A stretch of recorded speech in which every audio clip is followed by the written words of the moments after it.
intuition. The intuition may be defined as something that is known, perceived, understood, or believed by instinct, feeling, nature without solid evidence. यही हो नि intuition. तपाईसित कुनै निश्चित आधारहरू हुँदैनन्, तथ्यहरू हुँदैनन्, फ्याक्टहरू हुँदैनन्, इन्फर्मेसन्सहरू हुँदैनन्. But your instinct, your feeling, your sixth sense command you to take that sort of decision. Right?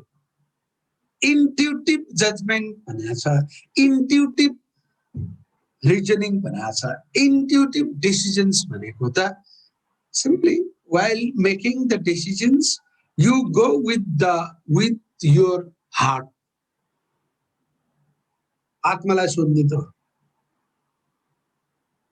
यस्तो डिसिजन्स पनि हुन्छ, स्ट्र्याटेजिक डिसिजन. यो एप्रोचबाट पनि डिसिजन्सहरू लिन्छ.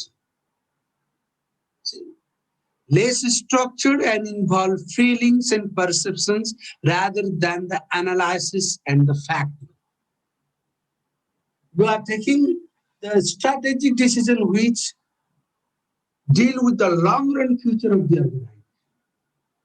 Long-run future of the organizations, and which is not reversible, which are taken very rarely, which have the long-term effect in the organizations.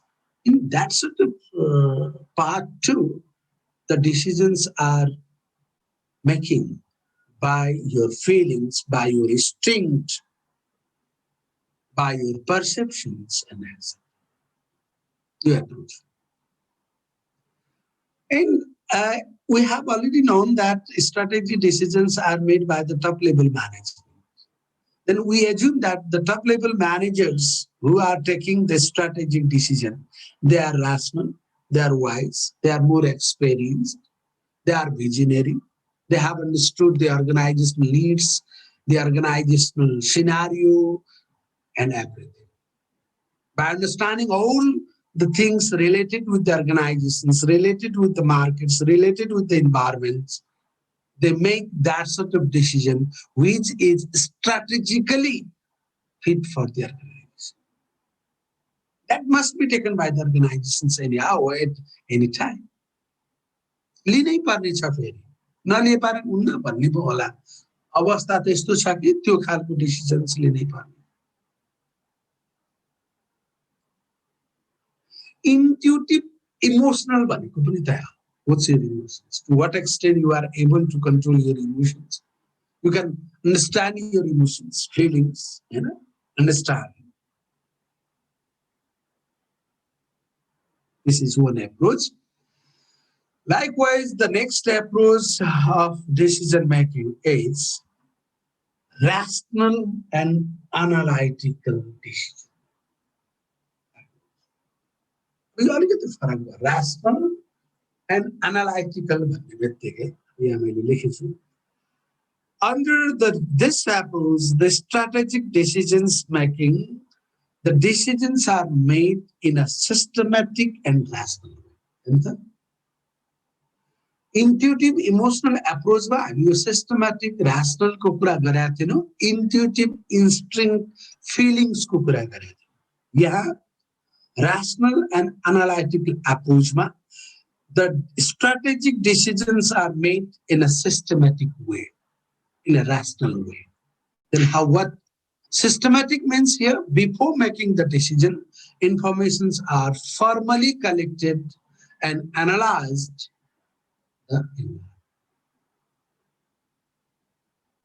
I mean, the decisions are made on the basis of the information, on the basis of the fact.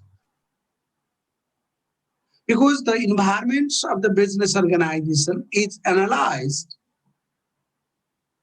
on the basis of information from the different sources. What sort of informations are being collected?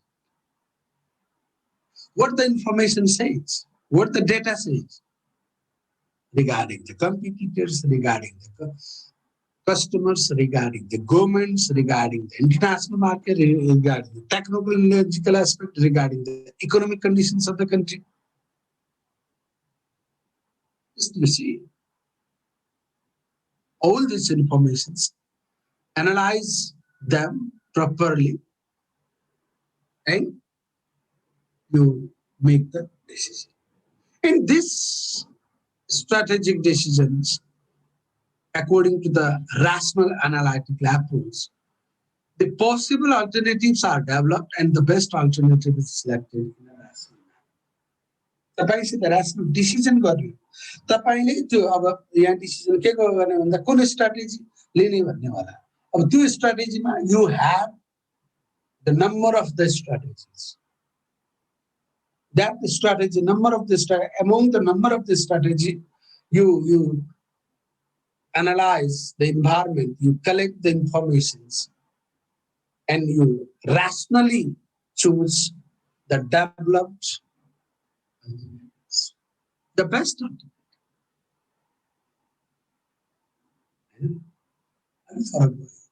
Best alternative, Rosary.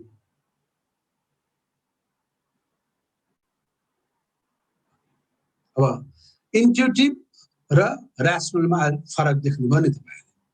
Intuitive मा intuition को मात्रै कुरा भयो, feelings को string को कुरा भयो, perceptions को कुरा भयो. यसमा के भयो भन्दा informations को कुरा भयो, त्यो collected informations लाई analyzed गर्ने कुरा भयो. Then after only you made the rational decisions. Which one is the best on the basis of the different aspects.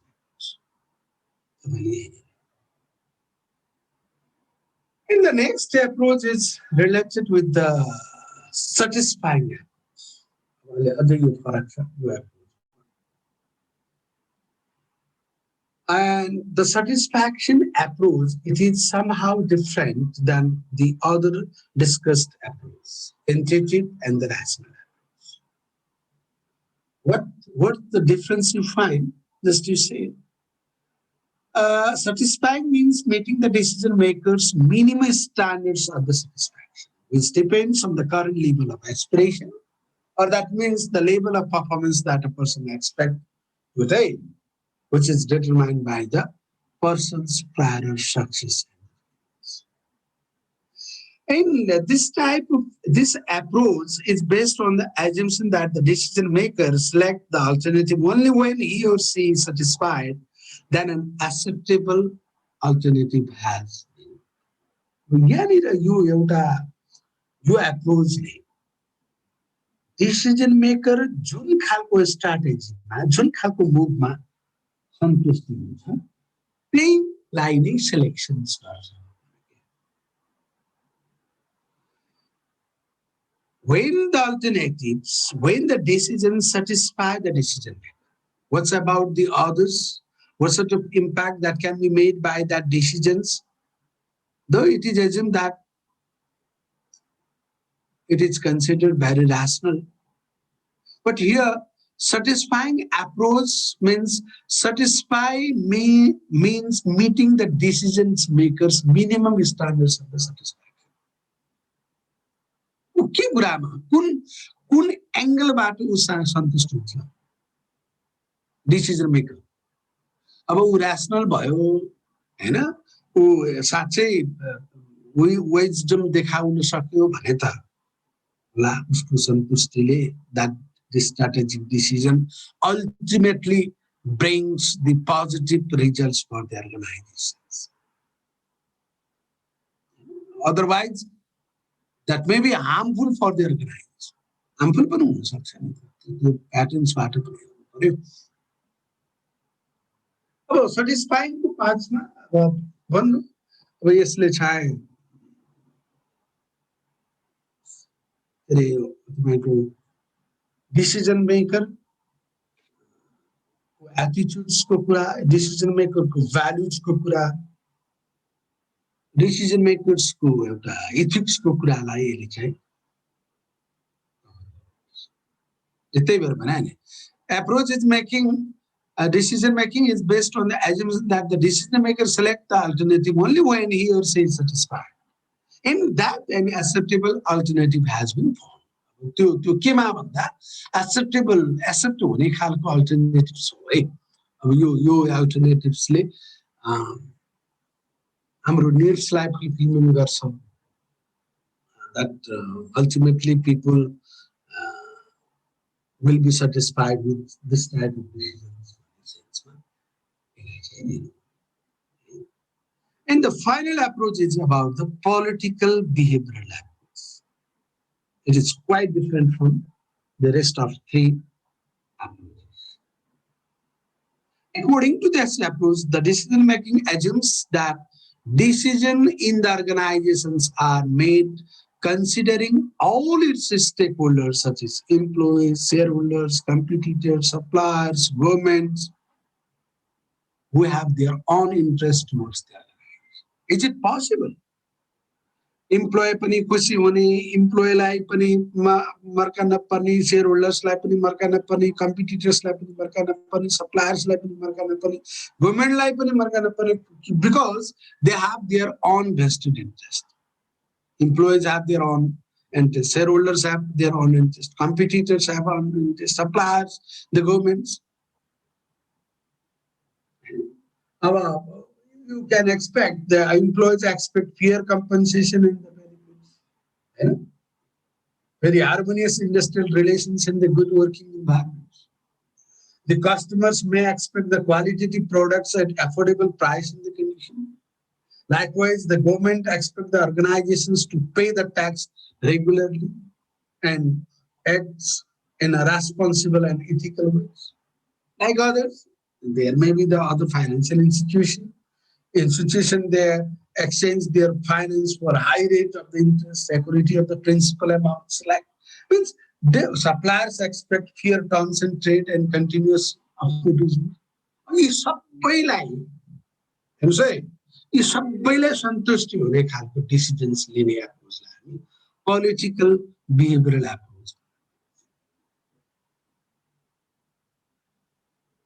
These approaches argues decisions are made through mutual negotiation. कसरी सम्भव हुन्छ त?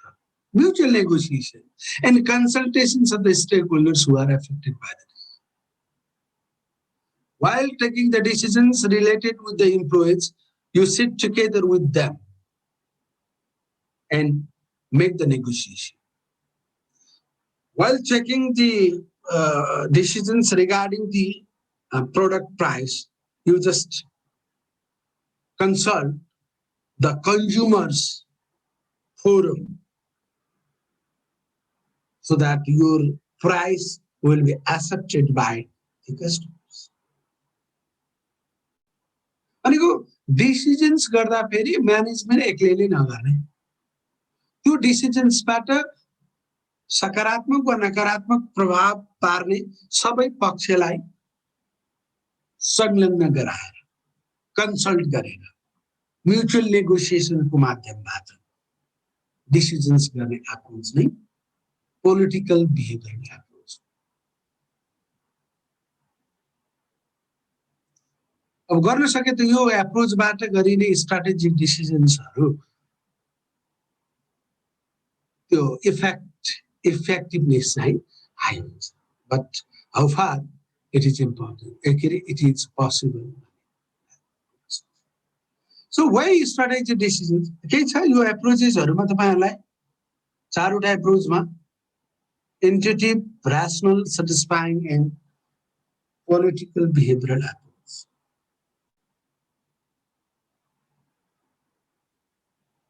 कोही पनि बोल्नु न भने मैले अगाडि बढ्छु है. Okay, why strategic decision is important भन्दा त्यति भनिराख्नु पर्दैन. These strategic decisions are important for the organizational effectiveness, for the improvement of the operational capability of the organizations, to exercise the competitive advantage, for managing the resources of the organization in the optimum levels, for addressing the stakeholders' interest, and ultimately controlling each and every parts of the organization strategically so that the organization can achieve its organizational vision, missions, and objectives. Unnecessary importance like ah, मैले आज अलिकति तपाईलाई यो सिलेबसकै हिसाबबाट भन्नु भने अब मैले strategic decision approach strategic control भयो strategy and diversify plan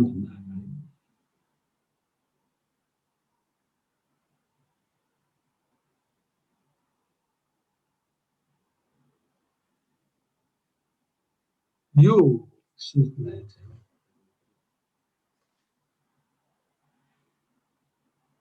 strategic plan भन्दा अगाडि strategy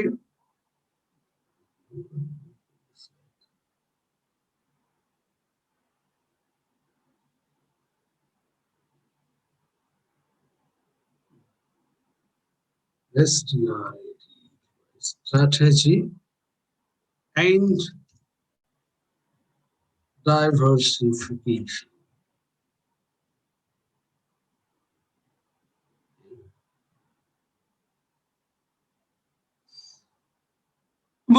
Strategy, different type of strategies are exercised by the organization.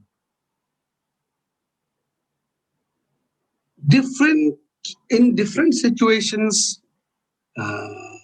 different strategic decisions are made.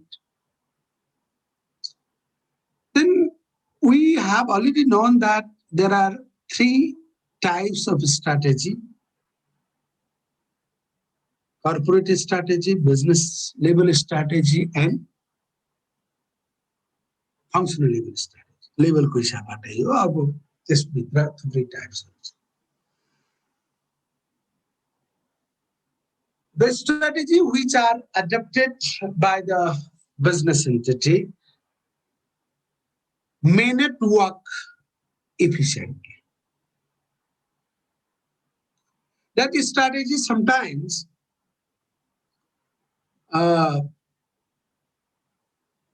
can be the burdens for the organizations. Neither the organizations can change that strategy, nor it can go with that strategy. So now here we are going to discuss about the strategy and its diversification. इसको diversified के हुन सक्छ त भन्ने सवालमा simply diversification को pass भनेको यो दुई तीनटा कुरा जस्तो simply diversification is a business development strategy allowing a company to enter the additional lines of business that are different from the current products, service, and the markets. Diversification strategy, forms of diversifications. अहिले भएकै strategy like you can diversify. You can add something. You can do something. Diversification means allowing the company to enter into the additional way, additional अर्को लाइनमा जाने. अब त्यो बिजनेसले आफ्ना प्रोडक्ट्सहरु आफ्नो अहिलेको मार्केट्स अहिलेको आफ्नो खालको अवस्थालाई कहिलेकाहीँ त्यसैको त्यो भन्दा अलि माथि बढेर हुन सक्छ कहिलेकाहीँ त्यसलाई चटक्कै छोडेर अर्को रूपमा पनि जानुपर्ने हुन्छ. So there are different regions why the business firms go for the diversifications. किन diversifyमा जानुपर्ने भन्दाखेरि when they have the access resources, capabilities, core competencies that can use the firm in the multiple forms. Resources छ, capability छ, competencies पनि त्यही हिसाबको छ भने त्यही अवस्थामा किन अडिएर बस्नु, किन त्यसैलाई समाएर. Now let's do something different. अझै अलिकति डिफरेन्ट गरौँ, डिफरेन्ट वेबाट त्यसलाई चाहिँ लैजाऊ भन्न पनि भयो। अब कहिलेकाहीँ त्यो होइन, diminishing growth prospects in the present industry, कहिलेकाहीँ फेरि त्यस्तो नभएर अहिलेकै भएको इन्डस्ट्रीमा चाहिँ अब एक्सपान्सन हुने अवस्था गाह्रो भयो, ग्रोथको अवस्था गाह्रो, अब के गर्ने, त्यसैलाई के गर्नु, केही एक्जाम्पल पनि देऊला।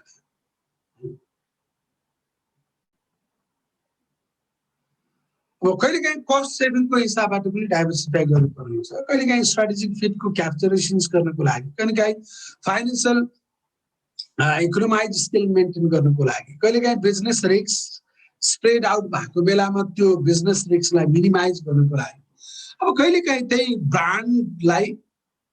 ब्रान्डलाई भजाउने हिसाबबाट एकदम मजाको एकदमै फेभरेबल सिचुएसन छ, त्यो फेभरेबल सिचुएसन्सबाट म्याक्सिमम एक्सप्लोइटेसन्स गर्नका लागि बिजनेस फर्मले डिफरेन्ट फर्म्स अफ डाइभर्सिफिकेसन.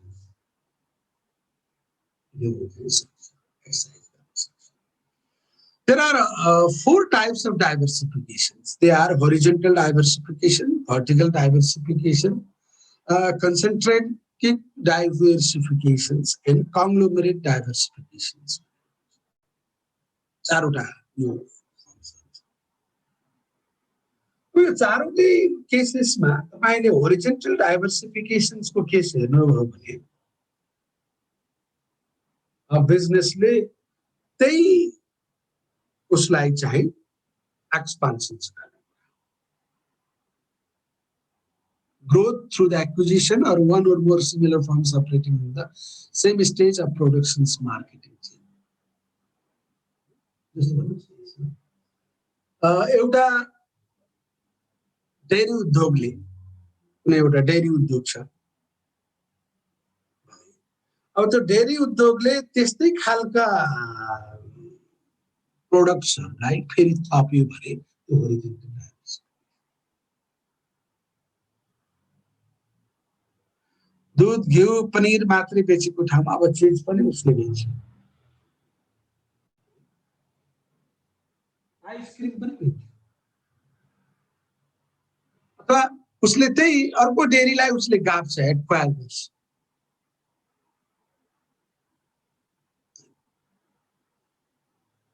त्यसलाई अझै बढाउने यो एउटा स्ट्राटेजी होरिजोन्टल डाइभर्सिफिकेसन. अनि अर्को भर्टिकल भनेको फेरि अलिक फरक भयो. अब यो भर्टिकलको पार्ट्समा हैन, acquire firms that supply to the inputs or customers for its outputs. अथवा यसलाई हामी दुईटा उयोबाट यो भर्टिकल डाइभर्सिफिकेसन दुईटा किसिमबाट हुन्छ. एउटा ब्याकवर्ड इन्टिग्रेसन्स, अर्को फरवर्ड इन्टिग्रेसन्स. जस्तो मैले हेर्छु भने जस्तो कुनै डेरीले हैन, त्यही डेरी फर्मले चाहिँ अब भर्टिकल डाइभर्सिफिकेसन्स गर्न अथवा ब्याकवर्ड इन्टिग्रेसन्स गर्यो भने उसले हिजो किसानबाट दुध लिएर डेरी चलाएको थियो, अब उसले के गर्छ त भन्दा उसको स्ट्राटेजीमा उसको डाइभर्सिफिकेसन्समा काउ फार्मले खोज्दैछ. यो ब्याकवर्ड इन्टिग्रेसन्स. हिजो डेरी चलाइराखेको उसले अब त्यो डेरीमा चाहिँ दुध घिउ दही बेचिराखेको उसमा उसले चाहिँ फेरि अरू खालका चिजहरू थप्यो, त्यो होरिजोन्टल डाइभर्सिफिकेसन. अरू तपाईको डेरी त्यसमा जोड्यो, त्यो होरिजोन्टल. तर भर्टिकल डाइभर्सिफिकेसन्स भनेको अब उसले के गर्छ त भन्दा उसले सप्लाई युनिट्सलाई नै लिइदिन्छ. भर्टिकल भनेको त ठाडो भन्ने हो.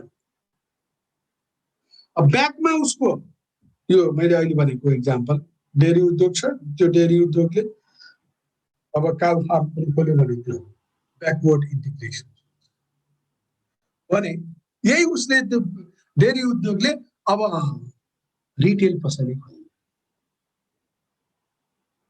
उसले दुध घिउ मसला के हो उसले चाहिँ अब चाहिँ एउटा रिटेल आउटलेटै खोलेर फेरि त्यो काम त अर्को हो नि, अर्को रिटेलर्सले त्यो काम गर्थे, तर त्यो बिजनेसले आफैले फेरि अगाडि पनि त्यही खालको बिजनेसलाई चाहिँ क्यारी आउट गर्यो भने त्यसलाई हामी भर्टिकल डाइभर्सिफिकेसन्सकै पाँचमा यो फरवर्ड इन्टिग्रेसन्स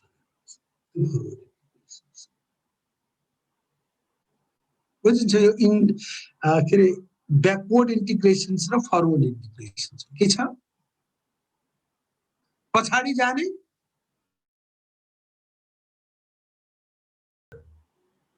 भर्टिकलमा हामी कहिलेकाहीँ ब्याकवर्डतिर जान्छौँ ब्याकवर्डलाई पनि हामी कभर गर्छौँ कहिलेकाहीँ अब त्यो फरवर्डलाई मात्रै हेर्ने दुईटै ब्याकवर्ड एन्ड फरवर्ड गर्दाखेरि बिजनेस एन्टिटीको बर्डन चाहिँ हुन्छ आफैले र मेटेरियल्स उत्पादन गर्ने आफैले प्रोसेसिङ गर्ने आफैले मार्केटिङ गर्ने जस्तो कुरा to what extent the organization is able to that sort of situation.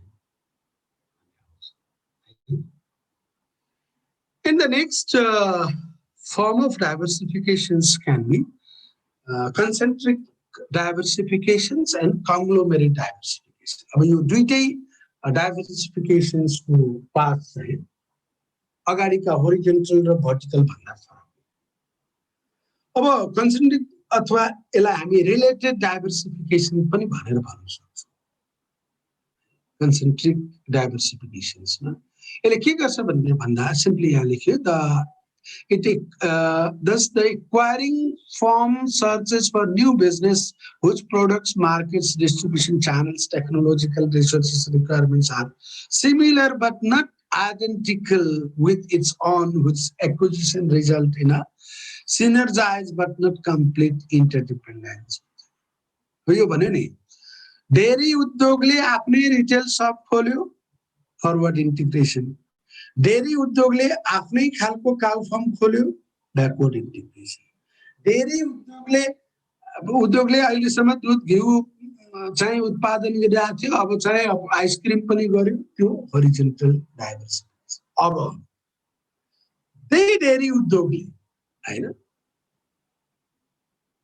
त्यसैसित related त्यो भन्दा अझै एडभान्स हिसाबबाट प्रोडक्ट्सहरू उसको सर्भिसेसहरूलाई कभर गर्छ भने त्यो रिलेटेड डाइभर्सिफिकेसन्स अब त्यही होरिजेन्टल डाइभर्सिफिकेसन्सको पार्टलाई पनि हामी रिलेटेड डाइभर्सिफिकेसन्सकै हिसाबबाट गर्छौँ कन्सिडर गर्न सक्छौँ जस्तो भनौँ न एउटा बेकरी मेकिङले चाहिँ त्यो इन्डस्ट्रीले चाहिँ अब बिस्कुट्स पनि उत्पादन गरे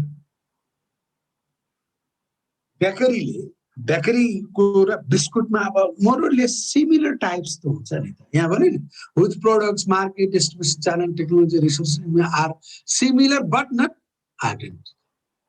आइडेन्टिकल होइन तर अब मैदा उत्पादन गर्ने कम्पनीले बिस्कुट पनि खोल्यो भने मैदावालाले बिस्कुट पनि खोल्यो भने तपाईँको होरिजेन्टल डाइभर्सिफिकेसन भयो त्यही प्रोडक्टलाई अब यहाँनिर एउटा बेकरी उद्योग छ बेकरीले त त्यही बनाउँछ परोटी अब उसले चाहिँ मोरलेस त्यही मैदाको प्रयोग गरिने खालको त्योभन्दा अझै माथिको लेभलको प्रोडक्ट्सहरू सर्भिसेसहरूलाई उत्पादन गर्न सुरु गर्छ भने त्यसलाई हामी रिलेटेड डाइभर्सिफिकेसन एकै कङ्ग्लोमेरेट भनेको अनरिलेटेड अब यसमा हैन corporation made of several smaller independently run companies which may operate across several sectors and industries. यसमा तपाईले बेकरी बेकिङकै पार्ट्सले भन्यो भने अब उसले फर्निचर उद्योगलाई पनि समाल्छ बेकरी र फर्निचर उद्योग त रिलेटेड त होइन नि अब यो डाइभर्सिफिकेसन्समा it can go for the next business options too.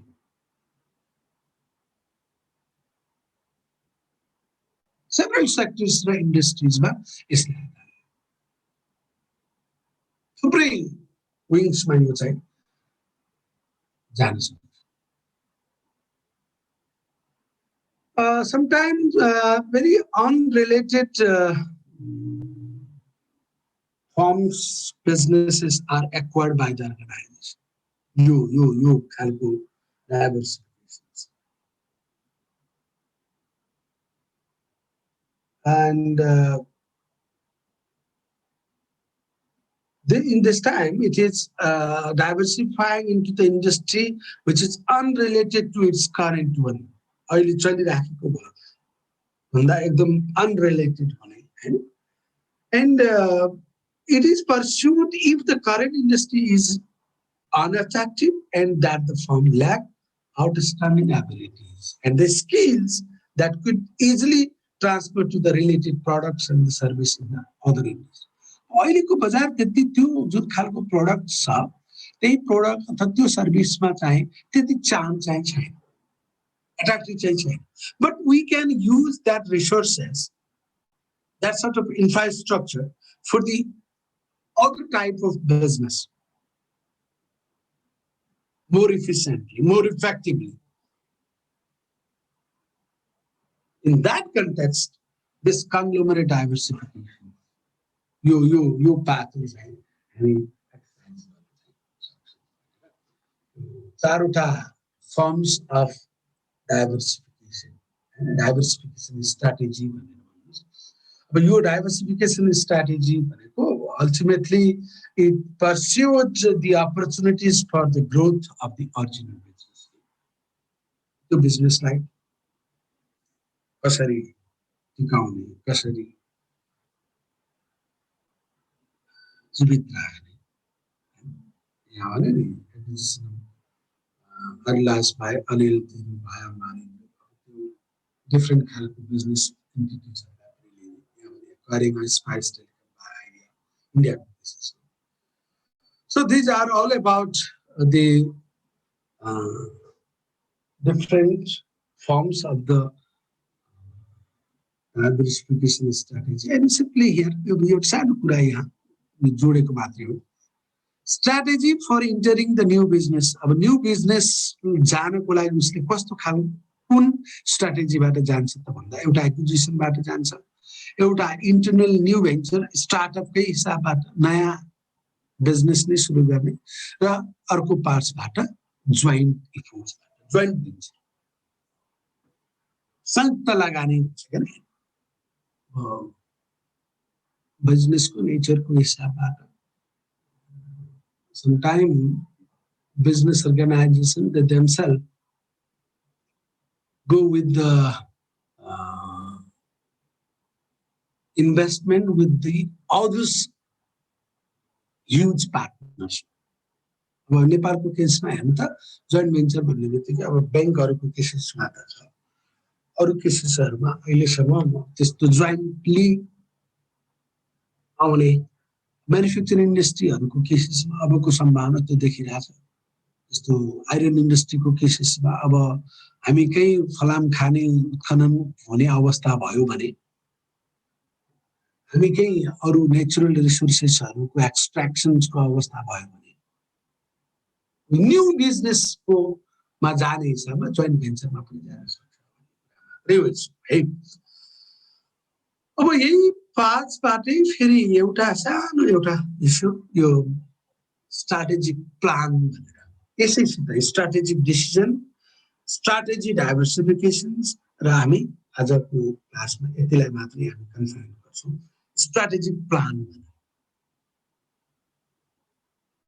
strategic decisions are also the decisions which have the long-term effect in the organizations. And the strategic plan is a long-term plan of the organization. Like the organizations who prospective matter, it is long-term plan, and that obviously strategic plan determines where an organization is going over the time, how it is going to get there, and how it will know if it get there. अब organisation कहाँ जाने हो हैन, त्यो ठाउँमा कहिले पुग्ने, त्यो ठाउँमा पुग्दा फेरि के गर्ने हो, त्यो ठाउँमा नपुगेको अवस्थामा अर्गनाइजेसन्सले आफूलाई कसरी जस्टिफाई गर्ने, यही कुरा strategic plan it focuses the entire organization and covers period of more than 5 years. So your 5 years plan strategy 5 वर्षपछि मेरो संस्थालाई मैले कहाँ पुर्याउने कुन ठाउँमा लैजाने भनेर एउटा दिशानिर्देश गरेका हुन्छ। अब यसको अर्को पासलाई हेर्ने भने it aims at environmental adaptation and achievement of sustainable competitive advantage. वातावरणमा देखिएको अवस्था कस्तो छ, यो अवस्थाबाट संस्थालाई बचाइराख्नको लागि त्यो इन्भाइरोमेन्ट्सको त्यो खालको च्यालेन्जलाई कन्फ्रन्ट गर्नको लागि अपर्च्युनिटीलाई एक्सप्लोइट गर्नको लागि how what sort of activities that must be decided by the organisation. यसै सवालमा स्ट्रेटेजिक प्लान डिस्कस गर्छ। अब strategic plan simply it is long term based on environmental analysis and strategic fit। अब उसमा पनि आथे strategic decision मा पनि strategic fit भनेको adjustments of the strategic plan परिस्थिति अनुसार त्यो ठ्याक्कै त्यहाँ मिलान हुन्छ कि हुँदैन, जस्टिफाई हुन्छ कि हुँदैन, यो पनि strategic plan ले पनि त्यो justifications लाई गर्छ। And strategic plans are prepared by the top level managements and it gives more priority sectors clear grounds. What are the priority that must be given by the business entities so that within the 5 years, within the specified time periods, we can reach into its destinations. Minimally, the madhyam organization after vision missions like strategic plan like आधार बनाउँछ माध्यम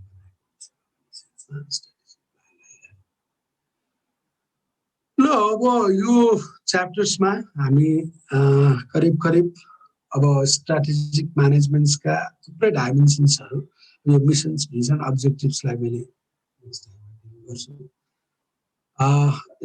red ocean strategy versus blue ओसियनको हामी गरिसक्यो। Strategic leadership अबको पार्ट्समा मैले role of chief executive अझै दुईटा class जति हामीलाई चाहिँ यो पहिलो च्याप्टर्स भएको भएर अलि धेरै पनि भयो। अब सबै कुराहरू विषयमा आधारित पनि छ र पहिलो च्याप्टर्समै strategic plan, strategic decision, strategic implementation, strategic evaluations यी सबै कुराहरूबाट अबका पढ्ने च्याप्टर्सहरूका तिनै रिभाइज्ड फर्म्स र आजलाई यति गरौँ कि केही छ तपाईहरुको साइडबाट? ज्ञानी हुनुहुन्छ, बोल्नुहुन्न, सुन्नु भएको छ भन्ने मैले एज्युम गर्छु। अब सुन्नु भएको छ कि छैन I don't know, but I assume that all of my students are attentively listening my lecture, and if something is there my students would ask me। अब सबै बुझेको जस्तो सबै जानेको जस्तो गरिरहेछ, मलाई पनि सजिलै भएको। Okay, anyway, thank you very